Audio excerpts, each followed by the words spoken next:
नमस्कार, स्वागत है आपका सुनो कहानी में। आप सुन रहे हैं आचार्य चतुर्सेन जी के द्वारा लिखित उपन्यास वैशाली की नगर वधू। कहानी के पिछले भाग में हमने सुना कि अम्बपाली को किसी चित्रकार ने बचा लिया था, जो कि वहीं उस वन में कुछ दिनों से रह रहा था। आगे चलकर हमने सुना कि उसके पास उदयन द्वारा बजाए जाने वाला वीणा भी था, जिसके बाद अम्बपाली अपना होश खो बैठी और उसने उसी वीणा पर दोबारा नृत्य किया। यहाँ तक कि अम्बपाली उसके प्रेम में पड़ गई, किंतु कुछ दिनों बाद ही वो अम्बपाली को नगर द्वार पर छोड़ आया। अब विस्तार से जानने के लिए आपको कहानी का पिछला भाग सुनना पड़ेगा, तो चलिए कहानी में आगे की ओर चलते हैं। भाग 38, वैशाली की उत्सुकता। जैसे देवी अम्बपाली के सिंह द्वारा आक्रांत होकर निधन का समाचार आग की भांति वैशाली के जनपद में फैल गया था, वैसे ही देवी के अकस्मात लौट आने से नगर में हलचल मच गई। सप्तभूमि प्रासाद के चमकते स्वर्ण कलशों के बीच विविध मीन ध्वज वायु में लहराने लगे। प्रासाद के सिंह पौर पर महादुंदुभी अनवरत बजने लगी। उसका गंभीर घोष सुनकर वैशाली के नागरिक निद्रा से जागकर आंखें मलते हुए सप्तभूमि प्रासाद की ओर दौड़ चले। देवी की आज्ञा से संपूर्ण प्रासाद फूलों, पताकाओं, तोरणों और रत्न जटित बंधनवारों से सजाया गया। भृत्य और बंदी चांदी के तुणीरों द्वारा बारंबार गगन भेदी नाद करने लगे। नागरिकों का ठट्ठ प्रासाद के बाहरी प्रांगण और सिंह पौर पर एकत्रित हो गया था। सभी देवी के इस प्रकार अकस्मात लोप हो जाने और फिर अकस्मात ही अपने आवास में लौट आने की रहस्यपूर्ण अद्भुत कहानी विविध भांति कह रहे थे। सर्वत्र ये बात प्रसिद्ध हो गई कि देवी अम्बपाली को गहन वन में क्रीड़ारत गंधर्वराज चित्ररथ गंधर्व लोक में ले गए थे। वहां गंधर्वराज ने मंजू घोषा वीणा स्वयं बजाई थी और समस्त दिव्य देहधारी गंधर्वों के सम्मुख देवी अम्बपाली ने अपार्थिव नृत्य किया था। उसकी प्रतिच्छवि गंधर्वराज ने स्वयं निर्मित की है तथा दिव्य मंजू घोषा वीणा भी देवी को गंधर्वराज ने दी है। दिन भर अम्बपाली अपने शयन कक्ष में चुपचाप पड़ी रही। उन्होंने संध्या से प्रथम किसी को भी अपने सम्मुख आने का निषेध कर दिया था। इससे बहुत से सेठी पुत्र, राजवर्गीय और सामंत कुमार आकर लौट गए थे। कुछ वहीं प्रांगण और अलिंद में टहलने लगे थे। तब विनयावनत मदलेखा ने उन सबको स्फटिक कक्ष से मृदुमंद मुस्कान के साथ संध्या के बाद आने को कहा। अभी देवी शांत क्लांत हैं, ये जानकर किसी ने हट नहीं किया, किंतु आज के संध्या उत्सव की तैयारियां बड़े ठाठ से होने लगी। स्फटिक के दीप स्तंभों पर सुगंधित तेल से भरे स्नेह पात्र रख दिए गए। तोरण और बंधनवारों एवं रंग बिरंगी पताकाओं से स्वागत गृह सजाया जाने लगा। कोमल उपधान युक्ति से रख दिए गए। शिवी, कौजव, शौम बिछाए गए। आसंदी सजाई गई। रत्न जटित मध्य पात्रों में सुवासित मध्य भरा गया। स्थान स्थान पर चौसर बिछाई गई। संध्या की लाल प्रभा अस्तंगत सूर्य के चारों ओर फैल गई और वो धीरे धीरे अंधकार में व्याप्त हो गई। सप्तभूमि प्रासाद सहस्त्र दीप रश्मियों से अलौकित हो उठा। उसका प्रकाश रंगीन गवाक्षों से छन छन कर नील पद्म सरोवर पर प्रतिबिंबित होने लगा। धीरे धीरे नागरिक अपने अपने वाहनों पर चढ़ चढ़कर प्रासाद के मुखद्वार पर आने लगे। दंडधर और द्वारिक विविध व्यवस्था करने लगे।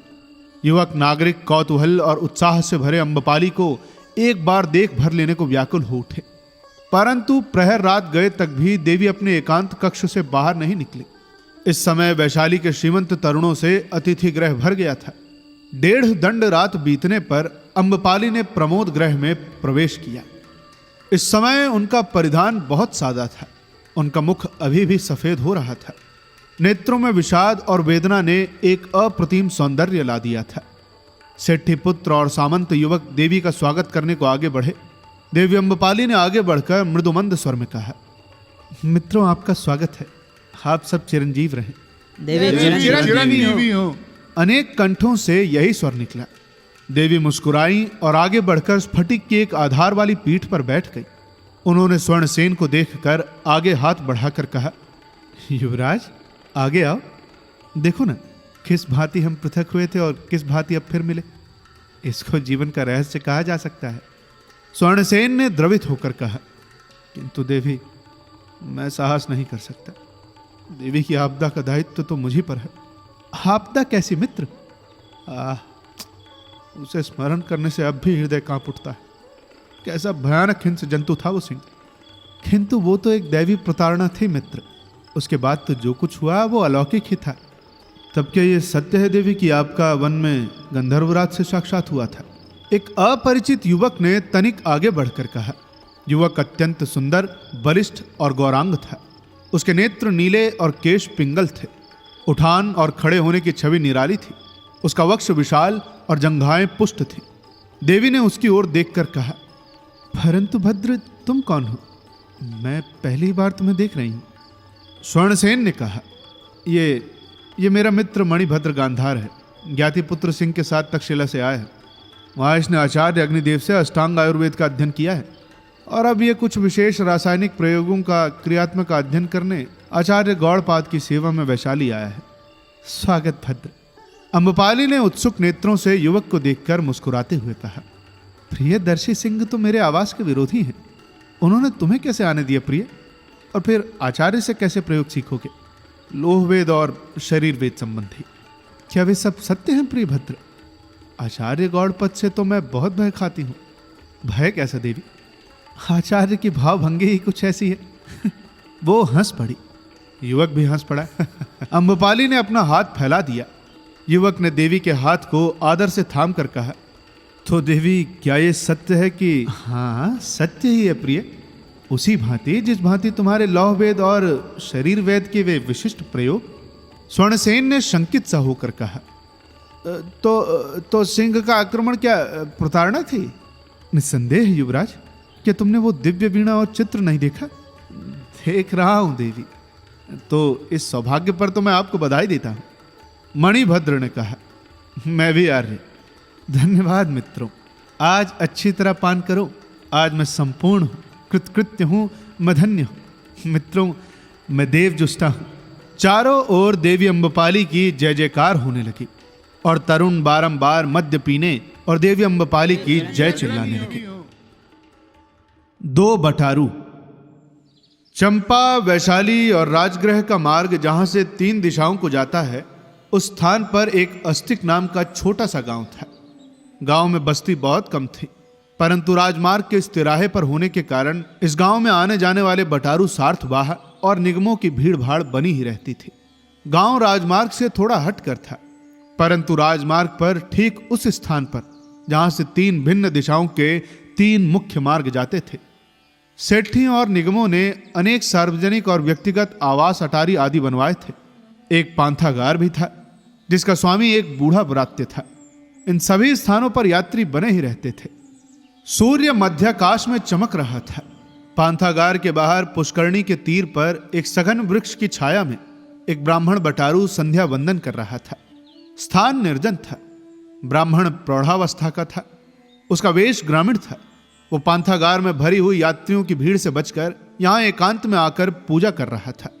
इस बटारू ब्राह्मण का वेश ग्रामीण अवश्य था, परंतु मुख तेजवान और दृष्टि बहुत पैनी थी। इसी समय एक और बटारू ने उसके निकट आकर थकित भाव से अपने इधर उधर देखा और वृक्ष की छाया में बैठकर सुस्ताने लगा। ऐसा प्रतीत होता था कि उसका तन मन दोनों ही थकित है। सुस्ताकर उसने वस्त्र उतार पुष्करणी में स्नान किया और पाथे निकाल आहार करने बैठा तो उसने ब्राह्मण की ओर देख प्रणाम किया और पूछा, कहाँ के ब्राह्मण है भंते? मगध के। तो भंते, मेरे पास पाथे है, भोजन करिए। जैसी तेरी इच्छा गृहपति। तू कौन है? सेठी। कहाँ का गृहपति? विति भय का। स्वस्ति गृहपति। कहकर ब्राह्मण मौन हो गया। जिसे ब्राह्मण ने गृहपति कहकर सम्मानित किया था, उसने कुत्तक की गांठ खोल उसमें से एक बड़ा सा मधु गोलक निकालकर श्रद्धा पूर्वक ब्राह्मण के आगे धर दिया। दूसरा मधु गोलक वो वहीं वृक्ष की छाया में बैठकर खाने लगा। ब्राह्मण की ओर उसने पीठ कर ली। ब्राह्मण भी भूखा था। नित्य कर्म से वो निवृत्त हो चुका था। उसने भी मधु गोलक को खाना प्रारंभ किया, परंतु ज्यों ही उसने मधु गोलक को तोड़ा, उसमें से मुट्ठी भर तेजस्वी रत्न निकल पड़े। ब्राह्मण आश्चर्यचकित हो उस बटारू के मलिन वेश और दीन दशा की ओर देखने लगा। आश्चर्य बढ़ता जा रहा था। यदि ये वास्तव में इतना श्रीमंत है कि इस ब्राह्मण को गुप्त दान देना चाहता है, तो फिर इस प्रकार इसका भिक्षुक वेश क्यों है? क्यों पदातिक एकाकी यात्रा कर रहा है? फिर ऐसे मूल्यवान रत्नों के दाम तो बहुत हैं। ब्राह्मण सोचने लगा कि इसमें कोई रहस्य है। जब दोनों भोजन कर चुके तब ब्राह्मण ने प्रश्न दृष्टि से कहा, बैठ गृहपति, तेरा नाम क्या है? बटारू ने निकट बैठते हुए कहा, मैं कृतपुण्य हूं, बीती भय के सेठी धनावाह का पुत्र। आहा, सेठी धनावाह, अरे वो तो मेरा यजमान था बनते। तेरी जय रहे गृहपति, पर तू एकाकी कहां इस तरह दरिद्र बटारू की भांति यात्रा कर रहा है? मैं चंपा जा रहा हूं बनते, इस भांति साधन रहित। सुनू तो क्यों? क्या कहूं आर्य, मैं बड़ी विपन्न अवस्था में हूं। कह भद्र, मैं तेरा पुरोहित हूं, ब्राह्मण हूं। तो आर्य, दुष्ट माता ने मुझे घर से बहिष्कृत किया है। अब मैं चंपा जा रहा हूं, वहां मेरी मध्यमा पत्नी का पिता रहता है, वहीं उसके आश्रम में जा रहा हूं। परंतु इस अवस्था में क्यों? मेरे पास धन नहीं है आर्य। पाथेय कहां पाया? वो तो माता से छिपाकर मध्यमा ने दिया था। ब्राह्मण कुछ कुछ मर्म समझ गया। वो संदेह की तीखी आंखों से बटारू को देखता रहा, फिर एकाएक अट्टहास करके हंस पड़ा। उस हंसने से अप्रतिभ हो बटारू ने कहा, आर्य के इस प्रकार हंसने का क्या कारण है? यही कि गृहपति तू भेद को छिपा नहीं सका। बटारू ने सूखे कंठ से कहा, भेद कैसा? तो तू सत्य कह भद्र, तू कौन है? जो कहा वो क्या असत्य है? असत्य ही है भद्र। कैसे जाना आर्य? तेरे नक्षत्र देखकर। तू तो सामंत पुत्र है। ब्राह्मण ने अपनी पैनी दृष्टि से बटारू के वस्त्रों में छिपे खड़क की नोक की ओर ताकते हुए कहा। बटारू ने इस दृष्टि पर लक्ष्य नहीं किया। उसने पृथ्वी में गिरकर ब्राह्मण को प्रणाम किया और कहा, आप त्रिकालदर्शी ब्राह्मण हैं, मैं सामंत पुत्र ही हूं। उस दुष्टा सेठनी ने मुझे अपनी 4 पुत्र वधुओं में नियुक्त किया था तथा यथेच्छ शुल्क देने का वचन किया था। अब 5 संतति उत्पन्न कर मुझे उस मेधका ने छूछे हाथ खदेड़ दिया। मध्यमा ने मुझे पाथेय दे चंपा का संकेत किया है, वहां मैं उसकी प्रतीक्षा करूंगा। परंतु तू कौन है आयुष्मान? अपना वास्तविक परिचय दे, मैं तेरी सब इच्छा पूरी करने में समर्थ हूं। तो आर्य, मैं लिच्छवी हूं और वैशाली से प्रताड़ित हूं। मैंने वैशाली को उच्छेद करने का प्रण किया है। ब्राह्मण चमत्कृत हुआ। उसने उत्सुकता को दबाकर कहा, तू लिच्छवी होकर वैशाली पर ऐसा क्रुद्ध क्यों है? आर्य, वैशाली के गणों ने मेरी वाग्दत्ता अम्बपाली को नगरवधू बनाकर मेरे नागरिक अधिकारों का हरण किया है। तो आयुष्मान, तू कृतसंकल्प होकर कैसे नियुक्त हुआ और अब फिर तू उसी मोह में है? तो आर्य, मैं क्या करूं? तू वैशाली का उच्छेद कर, किंतु किस प्रकार आर्य? मेरा अनुगत होकर। तो मैं आपका अनुगत हूं। तो भद्र, ये ले। ब्राह्मण ने वस्त्र से निकालकर वे मुट्ठी भर तेजस्वी रत्न उसके हाथ पर रख दिए। रत्नों की ज्योति देख बटारू की आंखों में चकाचौंध लग गई। उसने कहा, ये रत्न मैं क्या करूं? इन्हें ले और यहां से 3 योजन पर पावापुरी है, वहां जा। वहां मेरा सहपाठी मित्र इंद्रभूति रहता है, उसे ये मुद्रिका दिखाना, वो तेरी सहायता करेगा। वहां उसकी सहायता से तू रत्नों को बेचकर बहुत सी विक्रय सामग्री मोल लेके दास दासी कम कर संग्रह कर ठाट बाट से एक सार्थवाह के रूप में चंपा जा और अपने ससुर गृहपति का अतिथि कृतपुण्य होकर रहे। परंतु वहां तो मध्यमा की प्रतीक्षा में समय नष्ट न करना।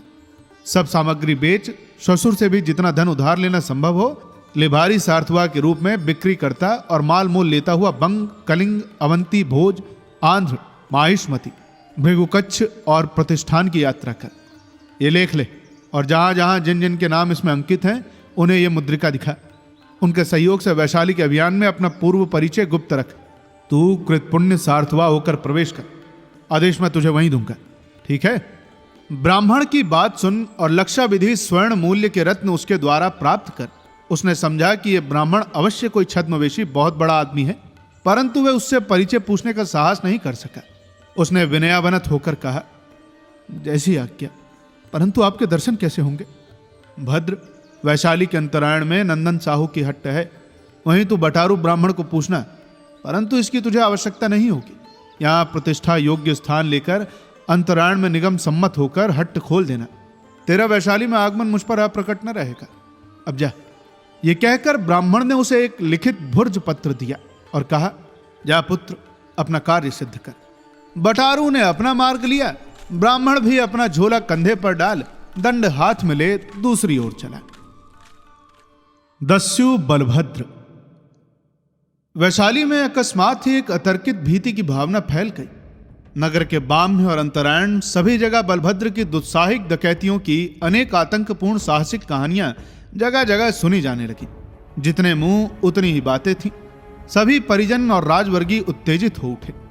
परिषद का वातावरण भी शुभ हो गया था, परंतु दस्यु बलभद्र और उसके दुर्धर्ष दस्युओं को कोई पकड़ नहीं सका। अट्टी रक्षकों को बारंबार सावधान करने पर भी इधर उधर राह चलते धनपति लूटने लगे। ग्रामों से अशांत सूचनाएं आने लगी। एक दिन परिषद का राजस्व नगर में आते हुए मार्ग में लुट गया और उसके कुछ दिन बाद ही दिन दहाड़े अंतरायण भी लूट लिया गया। इस घटना से वैशाली में बहुत आतंक छा गया। लोग नगर छोड़कर भागने लगे।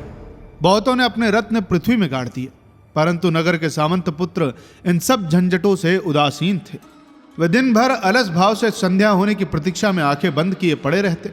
संध्या होने पर सज धज कर अलंकृत हो स्वर्ण रत्न कुवर्क कोष में भरकर और उत्सुक आकुल भाव से सप्तभूमि प्रासाद के स्वर्गलोक में जाकर सुरा सुंदरी संगीत के सुख भोग और द्यूत विनोद में आधी रात तक डूबते उतराते। फिर आधी रात व्यतीत हो जाने पर सोना कुर्वक कोष सूने हृदय से उनिंदी आंखों को खोलते मीचते मध्य के मद में लड़खड़ाते अपने अपने भृत्यों के कंधे का सहारा लिए अपने अपने वाहनों में अर्ध मृतकों के समान पड़कर अपने घर जाते और मृतक से अत्यंत गर्हित भाव से बेसुध होकर दोपहर तक पड़े रहते। विश्व में कहां क्या हो रहा है ये तो जैसे वे भूल ही गए थे।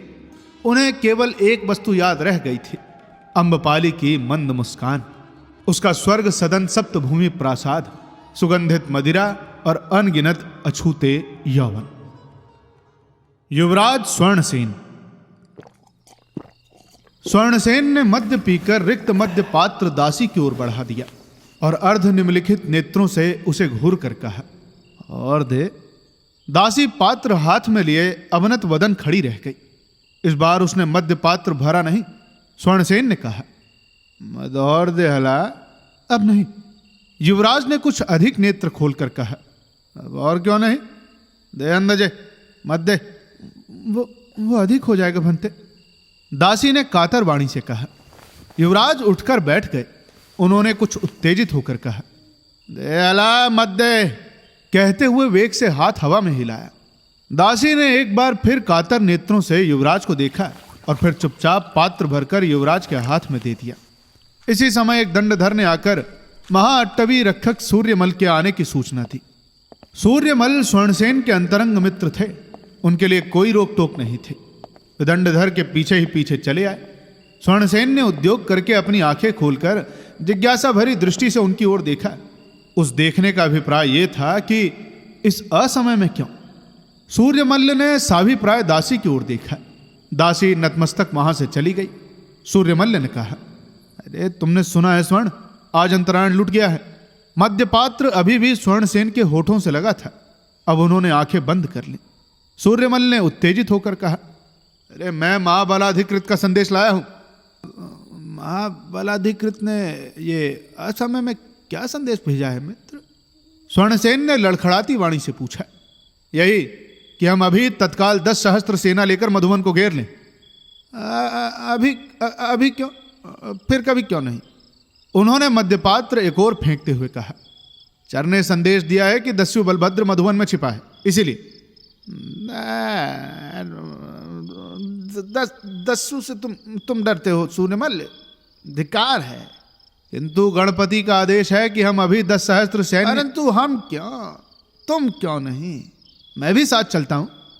अच्छा तो चल मित्र, ये तनिक सहारा देकर उठा। तो सूर्यमल्ल ने स्वर्णसेन को उठाकर खड़ा किया। स्वर्णसेन ने लड़खड़ाते हुए कहा, चलो आप चलो। कहाँ? देवी अम्बपाली के आवास को। और कहाँ? और महाबलाधिकृत का आदेश?